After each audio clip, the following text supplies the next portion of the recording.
George Santos gave a press briefing on the expulsion vote he is facing in the House. Now, the press briefing is about 18 minutes long. Typically, I wouldn't play an entire clip like this, but it is so entertaining to watch George Santos think that he is the smartest guy in Washington, D.C., and utterly embarrass himself. So here it is in its entirety, George Santos's dumpster fire of a press briefing on his expulsion vote. Thanks for coming out early today. Just wanted to... We all good? All right, cool. All right, good morning, everybody. Thanks for coming out. As you all know, the vote that was supposed to happen today was moved to tomorrow, but in lieu of keeping a schedule, I decided to stay with today's 8 a.m. Commitment to all of you and to the American people. Here's where we are. We are due to go for round 3 of expulsion of Congressman George Santos from NY3. I think we can all look back and say, this is not how at least I thought this year would go. I don't think this is how most of people in the media would think this year would go. And it's just an unfortunate circumstance that I have to sit here and watch the American people waste, Congress waste the American people's time over and over again on something that is the power of the people, not the power of Congress, which is to remove and elect and remove members of Congress. Obviously, some want to cling to some circumstances and to allegations, but there's been a long-standing precedent in the House that every single member that's ever been expelled, and they are trying to join me to the group of 3 Confederates and 2 people convicted in a court of law. So if I am to get expelled tomorrow, I will be number 6 in the history, the first Republican and the only one without a conviction or without being part of a, or without having committed treason. So that's kind of where we stand today on that sense. But let me go down a few things here that to give you a sense of Congress today and what it represents for the American people. It represents chaos. Chaos because we have a House that doesn't work for the people. We have a House where we have members with severe allegations against them having the gall and the courage to call the Speaker a joke. I read that today in Political. It was on the cover of Political where, you know, we're reading about members of Congress trying to smear one of the most honorable members of our conference in the Republican Party. So that's just where we've stooped down to. People with rap sheets who think and feel emboldened enough to go call out other people for their policy. Secondly, it's amazing to me that this House continues to want to push me out. Meanwhile, we have Secretary Mayorkas, who's committed absolute dereliction of his duty, has put all Americans in danger. If you saw last night, the Rockefeller Center Christmas tree lighting, which is something that for years has been one of the most beautiful celebrations in New York City, most peaceful, crowded, yes, but yesterday we had a band of vandals who thought it was appropriate to fight the NYPD. This is what took place just yesterday, and that's on Secretary Mayorkas, because a lot of these people, they're not here because they love this country. They're not here because they want the best for this country. Why are they here? It's starting from inside, and that's what you get when you have open borders and an administration that is oblivious to the real issue that's taking place. And then lastly, let's talk about consistency. We have a member of Congress that earlier this year took a plea deal to obstructing a congressional hearing. That's not the plea deal he took, right? I'm kidding. He took a plea deal for pulling a fire alarm which obstructed and delayed an official hearing and proceeding on the House floor. Now, had that been any other person, had it been one of the members of the media, had it been a Republican member of Congress, we all know that that person would have been charged with obstructing a congressional hearing. Just like the somewhat 140 people sitting in prison right now because of January 6th. But Jamal Bowman gets a pass. That's why today at noon, I'm going to be introducing a privilege motion for expulsion of convicted and guilty pleaded Congressman Jamal Bowman. And I stand there. I think that that's consistency. Let's hold our own accountable, but let's make sure that we do it with the precedent of the House. Now, if the House wants to start different precedent and expel me, that is going to be the undoing of a lot of members of this body, because this will haunt them in the future, where mere allegations are sufficient to have members removed from office when duly elected by their people in their respective states and districts. So bearing that in mind, I'm going to make this a very brief and a comment on the process here that's taken place with the Ethics Committee. By admission of the chairman himself, he said that the process was not full throttle and not complete because it would require many more months in order for the committee to offer any kind of punishment. So instead, they decided to stop short of completing the process, going ahead and putting out a slanderous report, unprecedented. Nobody here's ever seen ethics reports of any other members who's been under investigation. But yet again, changing precedent for me, it seems that it's all fair game. So there we go. They go ahead and release this report littered in hyperbole, littered in opinion that would have no decent cop would bring this to a prosecutor or a DA and say, here's our report, go ahead and charge him. Right? So this is what the Ethics Committee put out. God bless them and what they think they're doing and what their work is. You know, I believe they do good work when it's relevant, but this ain't it. So with that, I'm going to make this a very brief opportunity for a couple of questions in an orderly fashion. Without screaming at me, we'll go by hands. Mr. Santos. Go ahead. Why didn't you participate in the Ethics Committee's investigation? They said that you were not cooperating with them. So do you think this is something fair? I cooperated. I provided them every single document, for the most part, that they went off of came from my counsel. Mr. Santos. Go ahead. You said that this is a distraction for the institution. I know you've been getting this question a lot, but if it's really, truly a distraction for the institution, why not just resign? Because if I leave, they win. If I leave, the bullies take place. This is bullying. The chair of the committee putting out a motion to expel, just introducing it and not calling it privilege, was designed to force me to resign. But he didn't even have the fortitude to go ahead and call the privilege. He had someone else do it, someone who's actually just recently done one on me, which is Congressman D'Esposito. So the reality of it is it's all theater. It's theater for the cameras, it's theater for the microphones, it's theater for the American people, at the expense of the American people, because no real work's getting done. Congressman Santos. Go ahead. You talked about a lot of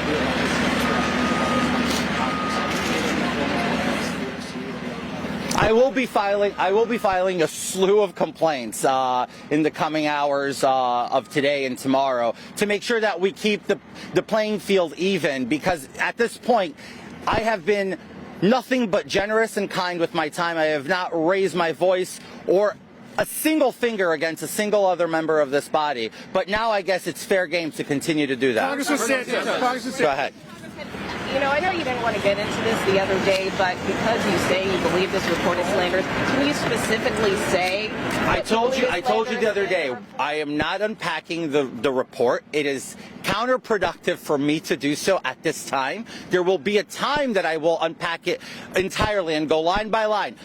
I will go line by line when the time is proper. Go ahead. I want to get at what you're saying this morning about this being unprecedented. Number one, we have investigated for and number two, we have seen that the President removed from office before he was convicted for arson.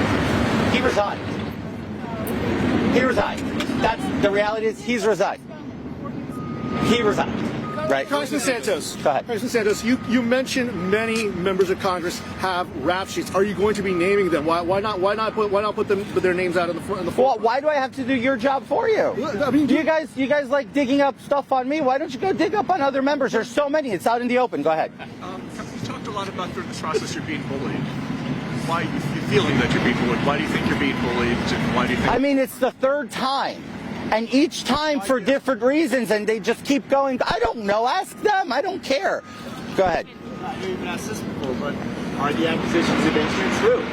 I've said this many times. I'm fighting to defend myself and to dispel each and every accusation as soon as I have the opportunity. Go ahead. What do you say to your constituents who feel like you're not serving them while all this is going on? You see, that's not true.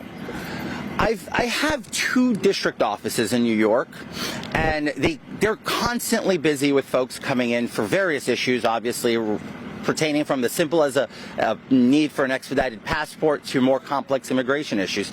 There is one thing that sometimes deters people from walking in is when we have crowds of media outside the office. And I'm not blaming the media. I'm just saying that that does interfere with constituent services. People don't want to be on camera. They don't want that exposure of them. So, but the service is there. I nominated 29 applicants to the service academies, and I've already had 4 gotten accepted. And I did that earlier than most people in this building. So I'm pretty proud of the fact that I have a staff that's veteran staff in leadership in my DC office and in my district office, and the operation runs pretty smooth. I mean, look, we haven't had real complaints other than from organized anti-George Santos groups. Obviously, I didn't win my seat unanimously with every single vote in the district. I had people who opposed me, but we do the best and we're open to everybody. And look, the thing I like to do the most is serve the people and talk to them. Do you expect the expulsion vote to pass? In regards to the allegations that you bring up in the ethics report, though, these are items that you could easily say did not happen, that you have not participated in any of these things. So why are you waiting until after this vote comes down to actually address these major issues? I didn't say I was waiting for the vote to come down. Well, it's coming down tomorrow. I understand. I'm doing this in a different schedule. It's not the schedule of the House or the expulsion. You already got a question. Go ahead, sir. Do you expect the expulsion vote to pass? And if so, why do you think this time compared to the other? I don't know. Look, from what I understand, the way I'm looking at this is Congressman Lilota said he has 150 votes. So, I mean, if he has 150 votes, as he said already on the record, he has the votes. This is just plain and simple. Why do you think the votes have changed? Thank you. So there's quite a few members that say they won't vote for this. Do you have a message to them? I know you. Oh, look, I've spoken to a lot of members. I don't ask people to come in my defense. I do not ask people to advocate for me. I've kept that. I did not whip this. I didn't whip it the first 2 times, and I stay steadfast on that because I think this is my battle, and I don't want to drag people into the fray of this entire nonsensical operation right now. So I thank them for their courage, because it takes courage these days to stand up for people, especially in my position. So I thank them, and these are people that I will never forget. Go ahead. You said this has been a year from hell for you. Obviously, 3 expulsion attempts, multiple indictments. Knowing where we are today, would you have done it all over again? I would have done a lot of things different. I would have associated with a lot of different people. I would have definitely stayed away from a lot of people. And for those of you who don't know, this is Grace Ashford from the New York Times. You all know me because of her. So interesting to see you here. But I will say this. Today is my 2nd year wedding anniversary, and I'm going to enjoy it and try to forget the fact that it's been 1 year from hell, but I would do a few things differently. Hi, Michael. You said right there that you believe Lilota whip count, that you expect this to be successful. Can you reflect on and describe your 11-month tenure in Congress? Yeah, sure. I mean, look, I'm proud of my voting record. I am proud of the work I got to do. And I came in here as a mad-as-hell activist who was just disenfranchised from the government, did not believe anything was getting done. I got to see how the sausage is made from the inside. I got to see how this place operates. I get to take that story back to the American people and say, look, this is what happens. This is why we don't see as much progress as we expect. But I can say that I leave here no regrets as far as my voting goes, no regrets as far as my advocacy for bills go. Every single issue from health care that I've taken up with insulin or with gay rights abroad or with foreign aid, I really stand firm that I'm proud of the work I've put forward. I wish I could do more. If this is it, this is it. But if it's not, I'll continue to do as much more as I can. Shantay. What would you say to your constituents and your colleagues that say that there is enough evidence through the House Ethics Committee report to this? So they're all judge, jury, and executioners because evidence isn't really a conviction or a verdict. And allegations neither. So I mean, the way that they're looking at this is they just needed a reason to do it. That's why the ethics committee released that statement 2 weeks ago to give them cover to vote no, but little over 2 weeks ago, and then just give them the option to change their votes this time around. First time I give you a question. Is anything you're currently wearing bought with campaign funds? I'm sorry, can you repeat that? Is anything that you're currently wearing bought with campaign funds right now? Like your shoes? No, nothing. Absolutely nothing. These are 6 years old. I'm sorry? Go on the website. These are 6 years old. Go ahead. Have you spoken again with Speaker Johnson, and what do you make of his comments yesterday that he has real reservations about this process? I have not spoken with him since I spoke to him last, so there's no change. Rich, good to see you here. Congressman, do you think you're representing the district well, considering you've already said you're not going to run for re-election, and you said you're tired of this drama, but there's a whole lot of it, and not a whole lot of focus on the issues that matter to Long Island? Well, you know what? If you put it into perspective, so every lame duck member of Congress is unproductive, Rich, is that what you're suggesting? I'm suggesting you put that out there and no one asked you to. Why did you already say you're not going to run for re-election, but at the same time won't resign? Well, I'm not running for re-election because I chose not to put myself, my family through this process. Because here's the reality when it comes down. You're a local Long Islander. You know how this works. I would have an uphill battle against the press. I will have an uphill battle against the party. And it's just, you know what? There's a point in time where you just say, you know, enough is enough. I'm 35 years old, Rich. It doesn't mean that it's goodbye forever. That's just all I can say. Yes, sir. How do you think of just generally how the speaker has handled this situation this third time around? Look, I didn't want this to be on the speaker's hands. I didn't want the speaker to have to deal with this. He has bigger issues to deal with, like funding the government and passing appropriation bills and just, you know, getting the House back in order. But I think the man's a gentleman. He's an exemplary member of this body, and he does a great job at everything he does. And look, we might not always agree with him, but I think he does his best effort to put out the best, you know, he can out there.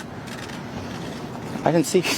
You mentioned you're not operating on Congress's timeline. So what is your timeline for outlining all of this? And then what is next for you as you're looking at potentially being gone by Friday? Oh, look, I don't know.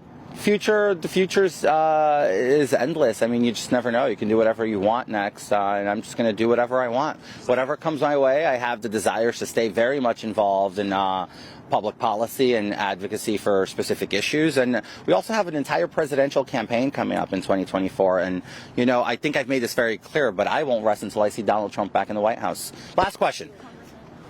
Hi. Hi, thank you so much. I spoke with Jamal Bowman yesterday, and he just said it's long overdue that you either resign or be expelled. Okay, it's long overdue. He also get his fair day at an expulsion vote because, after all, he pleaded to pulling a fire alarm, obstructing an official proceeding, lied about his timeline. I put his timeline out. None of you actually picked it up, but if you look at the time, from the moment he pulled off the fire alarm to the moment he showed up into the House, it was almost an hour later. So there was no rush to go to vote. There was a rush to stall the vote so that they can go into conference, so that they can read the bill and figure out if they were going to vote yay or nay on that. So, again, he lied to D.C. prosecutors on that. Anyway, look, thank you very much, all of you, for coming out. I appreciate the time. We'll continue to do this. I'll be putting out some invitation requests to some of you in the media. Keep it mixed up and do it well, and we'll do another pen and pad in my office probably later today. Thank you. What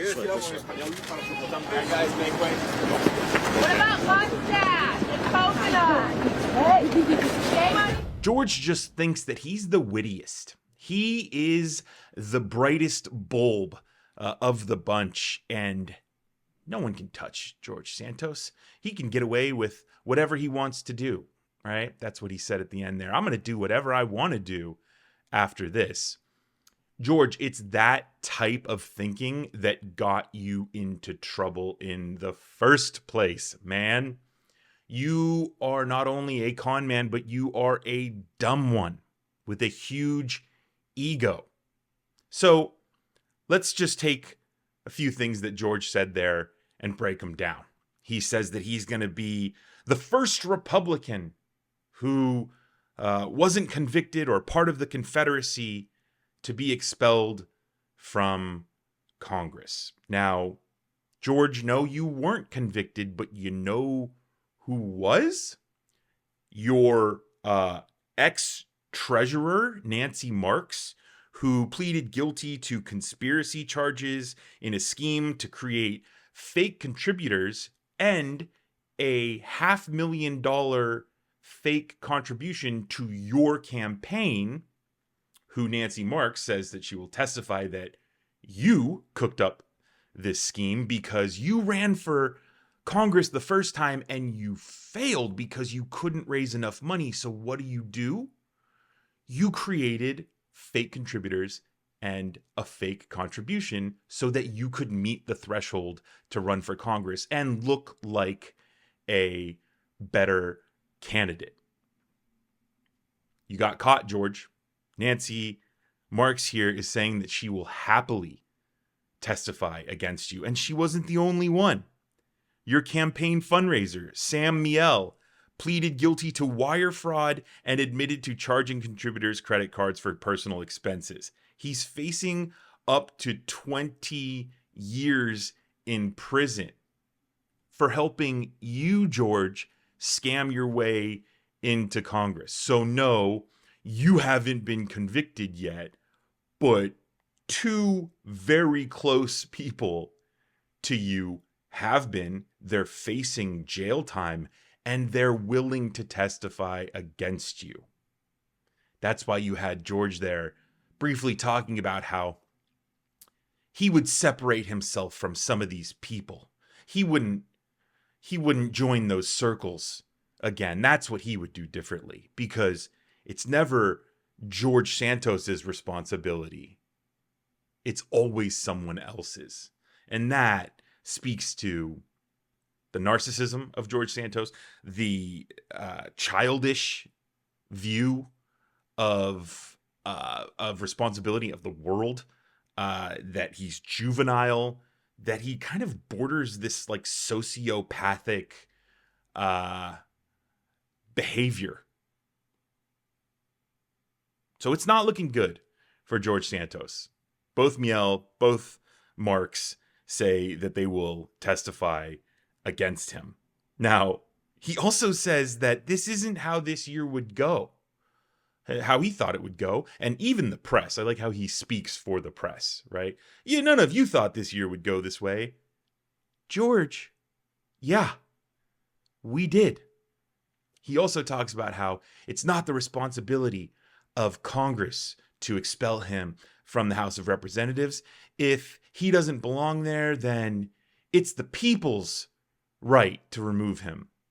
I mean, George, say what you want. It doesn't really matter. You will no longer be serving come the next election if you survive this third expulsion vote. I mean, look at your polls, George. No one wants you there. Like, no one. You are doing terribly. So, George Santos, being this strange kind of amalgamation of deceit and lies and schemes, this guy thinks that he is just the best and the smartest, and that everybody's just coming after him because he's George Santos. That type of thinking is so toxic. So when George does leave Congress, whether he's expelled by House members or expelled by the voters of his district in the next election, it is going to be so sweet to watch this con man bow his head and walk away. I'm interested to hear what you guys think about George Santos's press conference in the comments below. What you think about this whole circus that is George Santos. Thanks for sticking around. Thanks for watching. My name is Brendan Plank. I'll see you in the next video.